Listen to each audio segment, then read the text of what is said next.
इस coaching centre के YouTube channel पे एक बार आपका फिर स्वागत है। मैं आपका मित्र ताज। आइए हम व्याकरण सेक्शन को ले रहे हैं। इससे प्रीवियस क्लास में हम लोग संज्ञा के बारे में पढ़ चुके थे। अब उसी कड़ी को आगे और बढ़ाएंगे और आज हम बात करने वाले हैं स्वर्गनाम और सर्वनाम के भेद के बारे में। जैसा कि आप लोग सर्वनाम के बारे में पूर्व में भी जानते होंगे, यदि आप इससे परिचित हैं तो ये आपके लिए रिवीजन होगा, यदि आपके लिए नया है तो आपको कुछ सीखने को मिलेगा। तो ये शुरू करते हैं और सबसे पहले हम बात करेंगे इस अध्याय में हम लोग क्या क्या पढ़ने वाले हैं, ताकि आपको पहले से ज्ञात होना चाहिए कि आप इस अध्याय में कौन कौन सी चीज़ों पर प्रमुख बिंदुओं पर देने वाले हैं।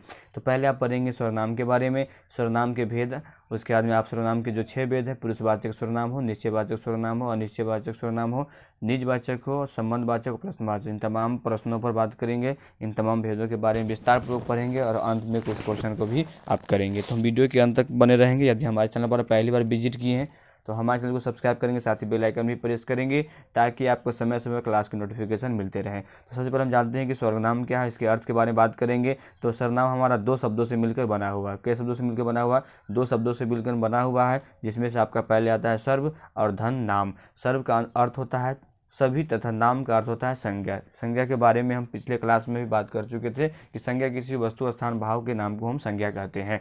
तो कहने का मतलब हुआ अर्थात जो शब्द सभी संज्ञा शब्दों के स्थान पर प्रयोग किए जाते हैं सर्वनाम कहलाते हैं। जैसे में यह, वह, ये, वे, इनका, उसका आदि। यानी कहने का मतलब हुआ हम संज्ञा के प्रयोग से बचने के लिए और वाक्य को सुंदरपूर्ण बनाने के लिए हम सर्वनाम का प्रयोग करते हैं। सर्वनाम किसके स्थान पर प्रयोग होता है? तो संज्ञा के स्थान पर प्रयोग होता है। यानी कहने का मतलब हुआ वैसा शब्द जो हम संज्ञा के स्थान पर प्रयोग करते हैं वो सर्वनाम कहलाता है। अब आगे बात करेंगे सर्वनाम के भेद के बारे में। बात करें तो सर्वनाम में कितने भेद होते हैं? 6 भेद होते हैं। कितने भेद होते हैं? 6 भेद होते हैं। हिंदी व्याकरण की बात करें तो सर्वनाम के 6 भेद होते हैं। एक आपका पुरुषवाचक सर्वनाम होता है, जैसे में मैं, तुम, वह, हम, वे, आगे इसके बारे में विस्तार पूर्वक पढ़ेंगे। फिर आपका निश्चयवाचक सर्वनाम, जिसमें यह निकट और वह दूर के लिए होता है, आप जानते हैं। अनिश्चयवाचक सर्वनाम, इसमें कोई, क्या, कुछ। उसका निजवाचक सर्वनाम आप, स्वयं और खुद। उसके में संबंधवाचक की बात करें तो क्या होगा? जो, सो और प्रश्नवाचक का कौन, क्या। इसके बारे में अब विस्तार पूर्वक पढ़ेंगे। पहला जो हमारा प्रकार है उसमें से हम बात करेंगे पुरुषवाचक। देखिए ये सर्वनाम का पहला भेद है। देखिए पुरुषवाचक क्या होता है? पुरुष का मतलब होता है मैन, मैन का मतलब इंसान, व्यक्ति। यानी जो सर्वनाम पुरुष या स्त्रीवाचक संज्ञाओं, वक्ता, श्रोता व अन्य के नाम के बदले में आता है उसे हम पुरुषवाचक सर्वनाम कहते हैं। जैसे में मैं, वह, तुम आदि पुरुषवाचक सर्वनाम के 3 उपभेद होते हैं। यानी कहने का मतलब आपसे पूछा जाए कि पुरुषवाचक सर्वनाम हम किसे कहेंगे, तो जिसमें किसी भी संज्ञा या संज्ञा में व्यक्ति या स्त्री हो या पुरुष हो, उसके नाम के जगह पर हम जिस सर्वनाम का प्रयोग करते हैं उसे हम पुरुषवाचक सर्वनाम कहते हैं। जैसे में पुरुषवाचक सर्वनाम की बात करें तो उसमें 3 उपभेद होते हैं या 3 उसके पार्ट्स होते हैं, इसे भी आप जान सकते हैं। पहला आपका आता है प्रथम पुरुष, जिसको हम लोग उत्तम पुरुष भी कहते हैं। जिस सर्वनाम का प्रयोग कहने या बोलने वाला अपने लिए करता है उसे हम उत्तम पुरुष कहते हैं। जैसे में मैं, मेरा, मुझे, तुझको, हम, हमारा, हमें वक्ता के रूप में होता है। आमतौर पर अगर पुरुषवाचक सर्वनाम की बात करें, प्रथम पुरुष की बात करेंगे तो वक्ता जो होता है, जो बोलने वाला स्पीकर होता है, उसी को हम प्रथम पुरुष कहते हैं। जैसे में हम आपको पढ़ा रहे हैं या हम सर्वनाम के बारे में आपको बता रहे हैं कुछ, तो जो हम बोलने वाले मैं, मतलब कहने का था मैं as a speaker, as a teacher आपसे बोल रहा हूँ तो मैं क्या कहलाऊँगा? प्रथम पुरुष कहलाऊँगा। उसी को हम उत्तम पुरुष, इसी को अंग्रेजी में फर्स्ट पर्सन कहते हैं, वक्ता को, स्पीकर को। मध्य पुरुष की बात करें तो आमतौर पर सुनने वाले का सेंस अगर आपको ऐसा प्रतीत हो तो उसे हम मध्य पुरुष कहेंगे। सुनने वाले के लिए जिस सर्वनाम का प्रयोग किया जाता है उसे हम मध्यम पुरुष कहते हैं। जैसे में तू, तेरा, तुझे, तुझको, आप, आपको, ये श्रोता के रूप में होता है। श्रोता का मतलब होता है सुनने वाला। जैसे हम कुछ बोल रहे हैं और यूट्यूब के माध्यम से स्पीकर हो या हेडफोन आप लगाए होंगे, उसके माध्यम से हमारी आवाज़ आप तक पहुंच रही होगी तो उसको हम क्या कहेंगे? श्रोता कहेंगे। जैसे में आप जो हुए, आमतौर पर आपकी बात करें, आप जो वीडियो को देख रहे हैं वो हमारा क्या कहलाएगा? मध्यम पुरुष, या इसी को कहते हैं सेकेंड पर्सन, यानी श्रोता। अन्य पुरुष की बात करें तो अन्य पुरुष किसको कहेंगे? जिस सर्वनाम का प्रयोग ऐसे संज्ञा के लिए हो जिसके विषय में बात कही जा रही हो किंतु वो उपस्थित न हो, उस ऐसे सर्वनाम को हम लोग अन्य पुरुष कहते हैं। यानी आमतौर पर बात करें तो वैसे सर्वनाम जिसकी उपस्थिति वहाँ पर नहीं हो और उसके बारे में चर्चा की जा रही है तो हमारा क्या होगा, अन्य पुरुष कहा जाएगा। जैसे हम आपसे महात्मा गांधी के विषय में बता रहे हैं कि महात्मा गांधी की पैदाइश यानी उसका जन्म जो तिथि है वो 2 अक्टूबर 1869 में गुजरात के पोरबंदर शहर में हुआ था। तो यहाँ पर महात्मा गांधी की उपस्थिति नहीं बल्कि हम बोल रहे हैं और हमारी बात आप एज ए श्रोता सुन पा रहे हैं। तो महात्मा गांधी की अनुपस्थिति है तो महात्मा गांधी हमारे लिए अन्य पुरुष होंगे। तो अन्य पुरुष के बारे में आपको कंसेप्ट क्लियर हो गया होगा।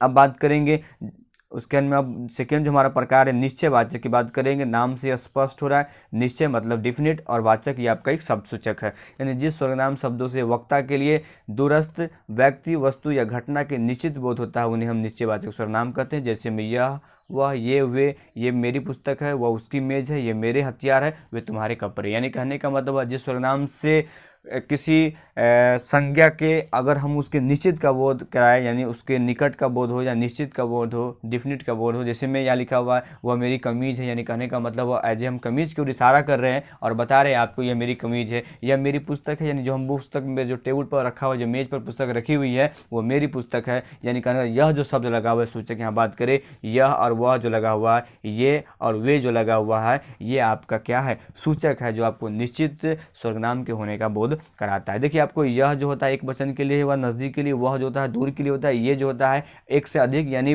पुल्लिंग के लिए होता है। सॉरी बात करें अगर बहुवचन के लिए हम करते हैं तो ये जो होता है निकट के लिए होता है और वे जो होता है वो दूर के लिए होता है। ठीक है, आगे बात करें अनिश्चयवाचक सर्वनाम की बात करें, नाम से स्पष्ट ये भी हो रहा है कि इसमें क्या होगा, अनडिफिनिट प्रोनाउन की बात करें जिस सर्वनाम से किसी निश्चित वस्तु या व्यक्ति का बोध नहीं होता है उसे हम निश्चयवाचक सर्वनाम कहते हैं। यानी कहने का मतलब उसे हम क्या कहते हैं, अनिश्चयवाचक सर्वनाम कहते हैं। जैसे में कोई आ गया है, कोई आ गया तो क्या करेंगे, उसके बाद में चाय में कुछ गिर गया है। अब कोई आ गया कहने का मतलब कोई भी व्यक्ति आ सकता है, इसके बारे में हमको कोई जानकारी नहीं है।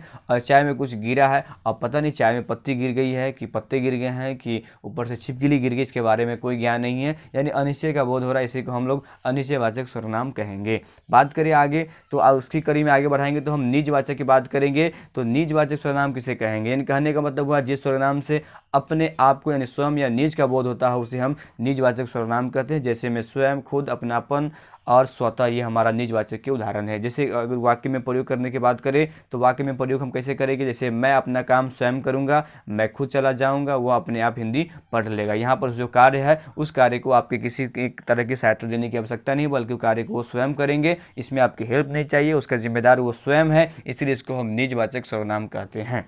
ठीक है, अब आगे बात करेंगे। अब संबंध की बात करें, संबंध नाम से स्पष्ट हो रहा है, संबंध ये नाम से स्पष्ट है और ये जहाँ तक हो बहुत ही आसान शब्दों में इसको हम समझने का प्रयास करेंगे। ये सर्वनाम से दो संज्ञाओं के परस्पर संबंध का ज्ञान हो उसे हम संबंधवाचक सर्वनाम कहते हैं। जैसे में जो मेहनत करेगा वो आवश्यक ही सफल होगा, यानी कहने का मतलब जो का संबंध सो से है, जो मेहनत करेगा यानी जो व्यक्ति मेहनत करेगा अपने लक्ष्य के प्रति और आई होप कि वो क्या करेंगे, सफल हो जाएंगे। तो कहने का मतलब जो मेहनत करेगा वो सफल होगा। और वह कमीज़ कहाँ है जिसे मैंने खरीदी थी, मैं कमीज़ वही कमीज़ को मैं ढूंढ रहा हूँ जो कमीज़ को मैंने खरीदी थी। अब आगे बात करेंगे, इसी के एग्जाम्पल को और लेते हैं। तो और एग्जाम्पल की बात करें तो यहाँ पर जैसे में देखिए, जैसा बोओगे वैसा काटोगे, यानी कहने का मतलब है जिस प्रकार के पेड़ आप लगाएंगे उसी प्रकार के आपको फल काटने को मिलेंगे। जैसी करनी वैसी वैसी, जैसी आप करेंगे वैसा आपको उसका परिणाम आपको देखने को मिलेगा। यथा राजा तथा प्रजा, यानी जैसा राजा उससे ही वर्ग की प्रजा होंगे, है कि नहीं। इसी प्रकार के जो शब्द आपको मिलेंगे जहाँ पर जो, वह, जिसे, जैसा,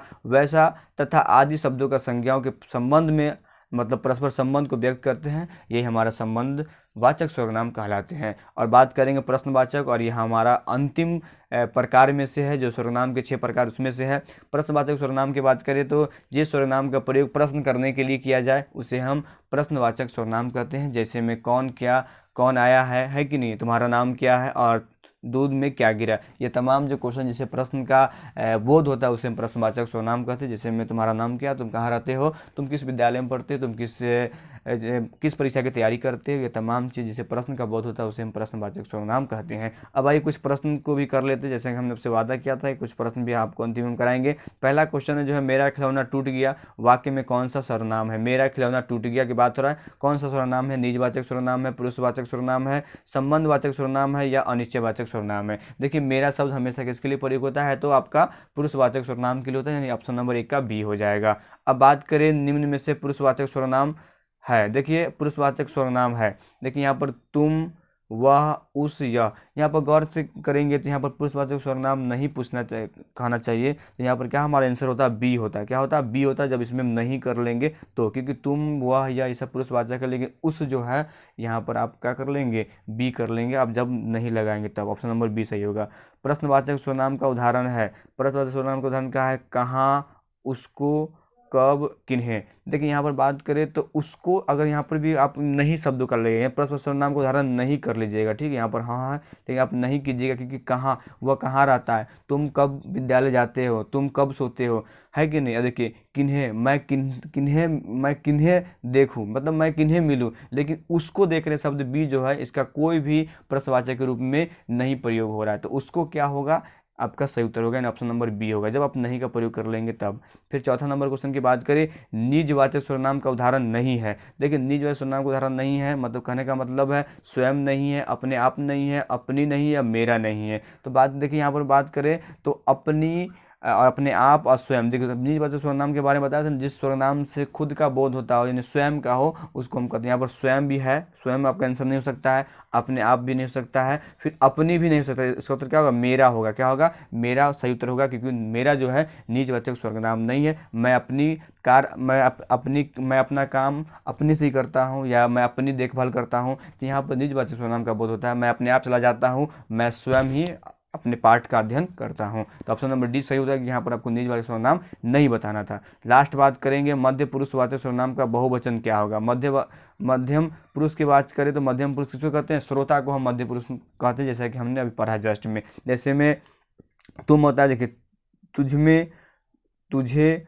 तुम्हें, तेरे। तो यहाँ पर क्या हमारा सही उत्तर होगा? बी नंबर सही होगा, यानी तुम्हें, तुझे जो होगा, जैसे तुम से तुझे होगा, ये आपका मध्य पुरुषवाचक सर्वनाम के अंतर्गत आएगा। तो आई होप 5 में से 5 आप क्वेश्चन सही बना लिए होंगे। जब नेक्स्ट वीडियो में आएंगे तो विशेषण के बारे में चर्चा करेंगे। यदि आप हमारे चैनल पर पहले बार विजिट की तो हमारे चैनल को सब्सक्राइब करें, साथ ही बेल आइकन भी प्रेस करेंगे। तब तक के लिए हम बुद्ध जय हिंद, जय भारत।